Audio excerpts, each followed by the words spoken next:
Hello everyone, welcome to my channel রিপাস vlog চ্যানেলে আরও একটা নতুন ভিডিওতে তোমাদের সবাইকে জানাই অনেক স্বাগত আর ভালোবাসা। কেমন আছো তোমরা? আশা করছি তোমরা সবাই ভালো আছো। ঘুম থেকে লেটে ওঠার কারণে আমার ঘরটা কিন্তু বাসিই পড়ে থাকে। মা যেহেতু অনেক সকালে ওঠে, মার কিন্তু সমস্ত বাসি কাজবাজ হয়ে যায়। আর যেহেতু আমি লেট করে ঘুম থেকে উঠি, সেহেতু আমার ঘরটা বাসি পড়ে থাকে। আর আমি যখন ঘুম থেকে উঠি তখনই আমাকে আমার ঘরটা ঝাড়ু দিতে হয়। তো রোজকার মতো আজও আমি তাই করছিলাম। দেরি করে ঘুম থেকে ওঠার পরে আমি আমার ঘরটা ঝাড়ু দিচ্ছিলাম। আর ঘর ঝাড়ু দিয়ে দেখি উঠোনটাও একেবারে নোংরা হয়ে যায়, কারণ ঘরের সমস্ত নোংরা উঠোনে বার করি আর তখন উঠোনটা আবার নোংরা হয়ে যায়। সুতরাং আবার আমাকে উঠোনটা ঝাড়ু দিতে হয়। আর একটা কথা তো তোমাদের বলতে ভুলেই গিয়েছিলাম, শুভ গোপাল পূজার অনেক অনেক শুভেচ্ছাও তোমাদেরকে আজকে ভিডিওতে জানিয়ে দিলাম। কেননা আজ হচ্ছে গোপাল পুজো। যেহেতু আমার মাথার কোনো ছাদ নেই, আমার নিজস্ব কোনো ঘর নেই, নিজস্ব কোনো বাড়ি নেই, তাই সকাল সকাল উঠে কাজ করার কোনো তোড়জোড়ও নেই। নিজের বাড়ি থাকলে হয়তো 8-10টা বইয়ের মতো আমিও হয়তো অনেক সকালে ঘুম থেকে উঠতাম, আমিও হয়তো আমার বাড়িতে পুজোর জন্য খুব একটা সকাল সকাল আয়োজনও করে ফেলতাম। তো যাক, এখন আমি বর্তমানে বাবার বাড়িতেই রয়েছি। আর আমি কিন্তু এসছি এবার বিয়ে উপলক্ষে এসে মাঝখানে কিন্তু একটা দিন পুজোর পড়ে গেছে। তো সেই কারণে আজকে সংকরায়ন্তী দেখে মা আমাকে আর আমার ঘরে যেতে দেয়নি। তো সেই কারণে আমি আজ এখানেই রয়ে গেছি। কাল আবার মানে বিয়ের লাস্ট দিন, মানে বৌভাতের ইনভাইট রয়েছে, তো সেখানে খাওয়া দাওয়া করে একেবারে বাড়ি যাব। তো চলো, রোজকার মতো আজও তোমরা আমার ভিডিওটা দেখতে থাকো। আশা করছি তোমাদের অনেক ভালো লাগবে। আমার নিজের বাড়ি নেই তো কি হয়েছে, বাবার বাড়ি তো রয়েছে। বাবার বাড়ি হচ্ছে আমার নিজের বাড়ি। যদিও বা মেয়েরা বিয়ের পর হয়ে যায়, কিন্তু বাবার বাড়ি এখন বর্তমানে আমার নিজের বাড়ি। আর এখন তোমাদেরকে এই ভিডিওতে দেখাবো যে আমাদের বাড়িতে গোপাল পুজোতে কি কি করা হয়, সারাদিন কি কি করা হচ্ছে না হচ্ছে সবটা তোমাদের সঙ্গে শেয়ার করব। তোমরা সঙ্গে থাকো আর ব্লগটা কন্টিনিউ ওয়াচ করো। তো মা আর ঠাম্মা সকাল সকাল স্নান ধান করে পুজোর কাজে কিন্তু লেগে পড়েছে। আমাদের বাড়িতে কিন্তু গোপাল পুজো কোনো রকমভাবেই করা হয় না, কেননা আমাদের এটা নিয়ম নেই। গোপাল পুজো আমাদের বাড়িতে হয় না। আমাদের বাড়িতে যে পুজোটা মারা বংশ পরম্পরায় করে আসছে সেটা হচ্ছে ইতু লক্ষ্মী পুজো। কিন্তু এবার যেহেতু আমার গোপালটা এখানেই রয়ে গেছে, সেহেতু তো তাকে পুজো করতেই হবে, তাই কি তার জন্য একটু স্পেশালিভাবে আয়োজন করা হচ্ছে। আর ঠাম্মা যেহেতু এগুলো কাজের একদম এক্সপার্ট, আমি তোমাদের আগেও ভিডিওতে বলেছি যে আমাদের বাড়িতে পুজো বলো, পরব বলো, যে কোনো অনুষ্ঠান বলো, ঠাম্মা সমস্ত কাজবাজ কিন্তু এগুলোর দিক থেকে একদম এক্সপার্ট। ঠাম্মা সমস্ত কাজবাজ করে দেয়।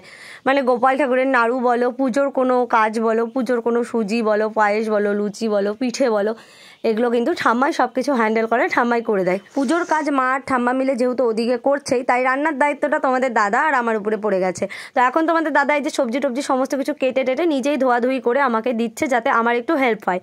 তো আজ আমাদের বাড়িতে খিচুড়ি হবে, পুজোর স্পেশাল। তো খিচুড়িটা আজকে আমি নিজের হাতেই রান্না করব। আর এদিকে সমস্ত সবজি কেটে একটা মিশালা ঘ্যাট করা হবে। আরও কী কী করা হবে সেটা অবশ্যই তোমাদেরকে আজকে ভিডিওতে আমি দেখাবো। তো চলো, এখন আমি টুকটুক করে আমার যেটুকু কাজ আছে করে নিই। করে টোরে একেবারে আমাকে স্নান ধান করতে হবে। স্নান ধান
এলা পিয়ারায় এতই কাঁচা যে ঠাকুরের দেওয়া যাবে না। আমি কাঁচা জিনিস আমার ঠাকুরের দেওয়া মনে হয় মানছে যদি না খাওয়া পারি ঠাকুরে খাওয়া পারবে। আমি একটু টগরের কাছে কলা আনতে যাই, টগরের যা আচ্ছা মতো দেই কলা খারাপ বাড়ালে।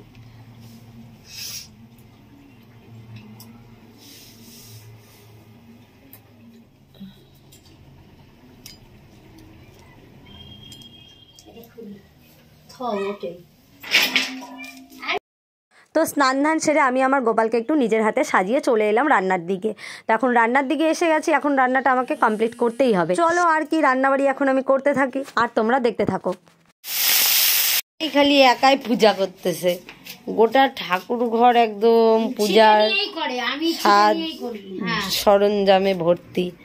বাপরে বাপরে বাপ, এখন আবার ক্যামেরা করা দেখে গুছাতে লাগছে, তাহলে গোটা ঠাকুর ঘর বিস্কায় নিয়ে ভোগ জোগাড় করেই যাচ্ছে। আর এদিকে বুড়ি খড়ি জোগাড় করতেছে, কি করতেছে না করতেছে বুড়ি, এদিকে পিঠা ভাজতেছে, মানে হচ্ছে ঠাম্মা। আরে নারকেলের ওগুলা তুলে তুলছো কেন, ফেলাই দাও। কেন ফেলাই দিব, নারকেল আছে তোর মধ্যে, পরে ইয়ে করে নিবি।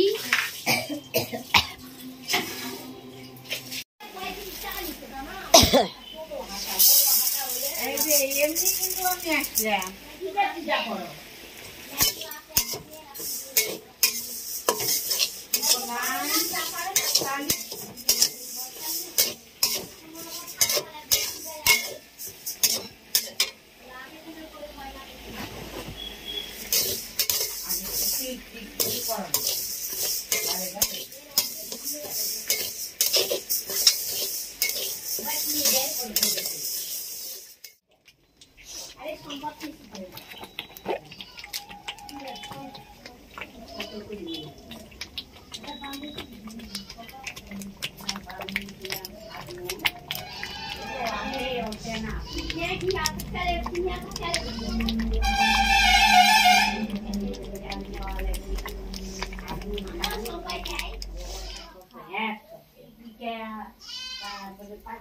যা যা করবে এতগুলা করবে।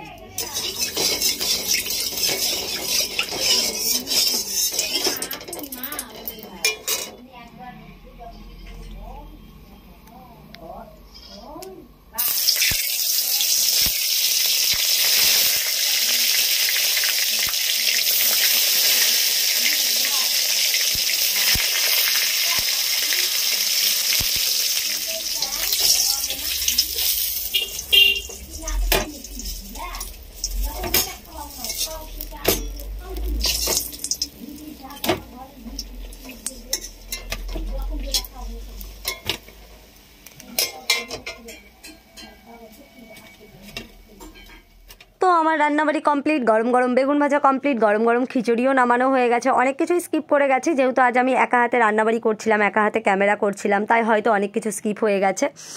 তো দেখো এখন খিচুড়ি নামিয়েছি গরম গরম। তো খিচুড়িটা গরম গরমই খেতে হয়, ঠান্ডার দিন তার মধ্যে। আর খিচুড়ি আর বেগুন ভাজা এই দুটো হচ্ছে আমার ভীষণই ফেভারিট একটা খাবার। আর শুধু আমারই না, তোমাদের দাদা ভাইয়েরও। আর তাছাড়াও সকাল থেকে বেচারা মানে তোমাদের দাদা না খেয়ে রয়েছে, তো এখন তোমাদের দাদাকে তাড়াতাড়ি করে খেতে দিতে হবে। তো তার জন্য আর লেট করলাম না, গরম গরম নামিয়ে সোজা বসে গেলাম তোমাদের দাদা আর আমি। মারও ওইদিকে পুজো হয়ে গেছে, আর পুজো হওয়ার পরে কিন্তু ফাঁকে প্রসাদটাও আমরা খেয়েছি, সেটা স্কিপ করেছি, তোমাদের সাথে শেয়ার করা হয়নি। এখন আমি আর তোমাদের দাদা গরম গরম খিচুড়ি খাবো। শীতের দিন গরম গরম খিচুড়ি আর সঙ্গে একটু বেগুন ভাজা থাকলে কার না ভালো লাগে, জানি না কার কীরকম লাগে, বাট আমার তো বেস্ট লাগে। তো চলো আমি খিচুড়ি খেতে থাকি, আর তোমরা ততক্ষণ আমার চ্যানেলটাকে সাবস্ক্রাইব করে ফেলো। যদি নতুন কোনো বন্ধু এসে থাকো তাহলে কিন্তু অবশ্যই একটা লাইক কমেন্ট শেয়ার করে দিও, আর অল বাটনটাকে ক্লিক করে রেখে দিও, যাতে যে কোনো ভিডিও পোস্ট করলে তোমাদের কাছে নোটিফিকেশান চলে যায়। আর যদি তোমরা কেউ আমার ফেসবুক পেজে ভিডিওটা দেখে থাকো তাহলে কিন্তু অবশ্যই ফেসবুক পেজটাকে ফলো করে ফেলো। তো চলো দেখা হচ্ছে নতুন ভিডিও নিয়ে, ততক্ষণ তোমরা সবাই ভালো থেকো, সুস্থ থেকো। আজকের মতন টাটা।